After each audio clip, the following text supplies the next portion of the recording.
দেখুন আমাদেরকে এই ধরনের রাশি দিয়ে যদি বলে মান বের করার জন্য কি দেওয়া আছে, 3√2⁶ হোল স্কোয়ার।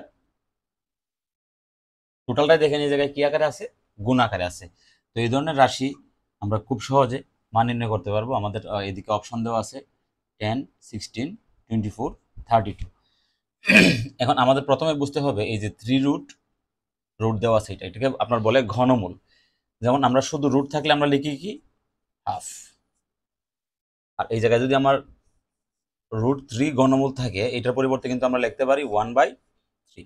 এই জায়গায় আপনার যত থাকে, এই জায়গায় যদি 4 থাকে আপনি এটা সমান 1/4 লিখতে পারবেন, 4 ঘনমূল। তো আমরা প্রথমে এটা দেখেন আমরা 2⁶ আমরা লিখব। তারপর আমাদের এই ঘনমূলটা দেওয়া আছে, এই ঘনমূলটার জন্য এই যে এই √3 যে দেওয়া আছে এটার জন্য আমি গুণ আকারে এই যে 1/3 আমি লিখলাম। তারপর আমার এই টুটাও কিন্তু এই জায়গায় গুণ আকারে আছে, আমি দিলাম এই 2। এখন দেখেন আমার কি হচ্ছে, এই জায়গায় যদি আমরা কাটাকাটি করি 3 দিয়ে কাটলে 2, আমার বেস 2, উপরে কত রইল আমার 2 টু দি পাওয়ার 4।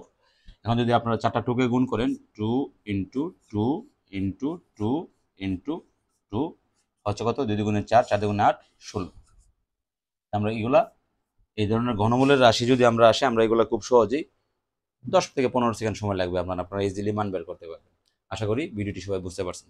ধন্যবাদ সবাই।